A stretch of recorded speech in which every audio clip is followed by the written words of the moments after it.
অন্যান্য ভিটামিনের মতোই ফলিক অ্যাসিডও মানবদেহের জন্য খুবই প্রয়োজনীয় একটি পুষ্টি উপাদান। এটি গর্ভের শিশুর বৃদ্ধির জন্য খুবই সহায়ক ভূমিকা পালন করে। গর্ভাবস্থায় মায়ের খাবার তালিকায় ফলিক অ্যাসিড থাকা খুবই জরুরি। শুধু গর্ভাবস্থায় নয়, মানবদেহের দৈনন্দিন কাজেও ফলিক অ্যাসিডের প্রয়োজন রয়েছে। তাই আজকের ভিডিওতে আমরা জানব ফলিক অ্যাসিড সম্পর্কে। ভিটামিন B9 এর দ্রবণীয় রূপ হলো ফলিক অ্যাসিড। ভিটামিন B9 যখন প্রাকৃতিকভাবে পাওয়া যায় না, কৃত্রিম বা সিনথেটিক উপায়ে ফলেটের রূপান্তর হিসেবে, তখন এই ধরনটি গ্রহণ করা যেতে পারে। ভিটামিন B9 প্রাকৃতিকভাবে বিভিন্ন ফল, শাকসবজি এবং বাদামে পাওয়া যায়। প্রতিদিন একজন প্রাপ্তবয়স্ক নারী কিংবা পুরুষের শরীরে 400 মাইক্রোগ্রাম পরিমাণ ফলিক অ্যাসিডের প্রয়োজন। গর্ভবতী মা কিংবা বাচ্চাকে বুকের দুধ খাওয়াচ্ছেন এমন মায়েদের প্রতিদিন শরীরে 500 থেকে 600 মাইক্রোগ্রাম ফলিক অ্যাসিড প্রয়োজন। ফলিক অ্যাসিডের অভাবজনিত লক্ষণ কি?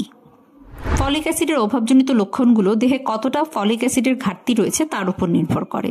দেহে ফলিক অ্যাসিডের ঘাটতি হলে যেসব লক্ষণ দেখা যেতে পারে সেগুলো হলো দুর্বলতা, খিটখিটে ভাব ও অবসাদ, ক্ষুধামন্দা, ওজন কমে যাওয়া, বিষণ্ণতা, চামড়া ফ্যাকাশে হয়ে যাওয়া, চুল পড়া, রক্ত স্বল্পতা, মনোযোগের অভাব।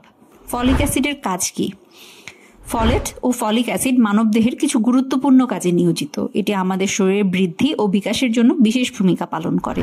ফলিক অ্যাসিড ভ্রূণ, টিস্যু ও কোষের বিকাশে সহায়তা করে। এটি ভ্রূণ, শৈশব ও কৈশোরে যখন মানবদেহের বৃদ্ধি সবচেয়ে বেশি হয়ে থাকে সে সময়ের জন্য খুবই গুরুত্বপূর্ণ একটি পুষ্টি উপাদান। এটি শিশুর জন্মগত নানা ত্রুটি প্রতিরোধ করতে সহায়তা করে। ফলিক অ্যাসিড গর্ভে শিশুর নিউরাল টিউব গঠনে বিশেষ ভূমিকা পালন করে। ফলিক অ্যাসিড ভিটামিন B12 এর সাথে মিলিত হয়ে লোহিত রক্তকণিকা ও প্রোটিন তৈরিতেও অংশ নেয়। এটি রক্তশূন্যতা প্রতিরোধে সহায়তা করে।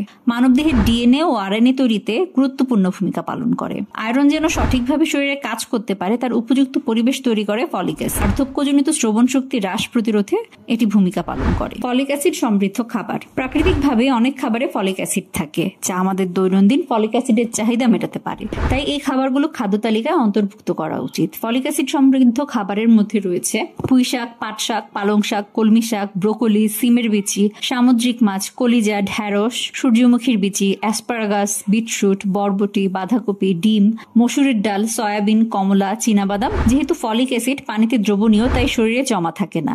এজন্যই প্রতিদিনের খাদ্য তালিকায় এই খাবারগুলো অন্তর্ভুক্ত করতে হবে। প্রেগন্যান্সিতে folic acid.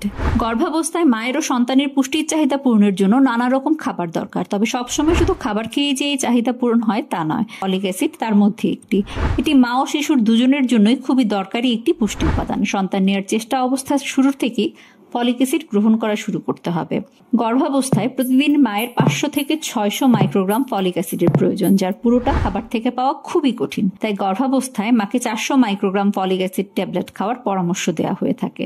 Iron folic acid tablet খালি পেটে খেলে সবচেয়ে ভালো কাজ করে। তাই খাবারের 1 ঘন্টা আগে অথবা খাবার খাওয়ার 2 ঘন্টা পর খেতে হবে।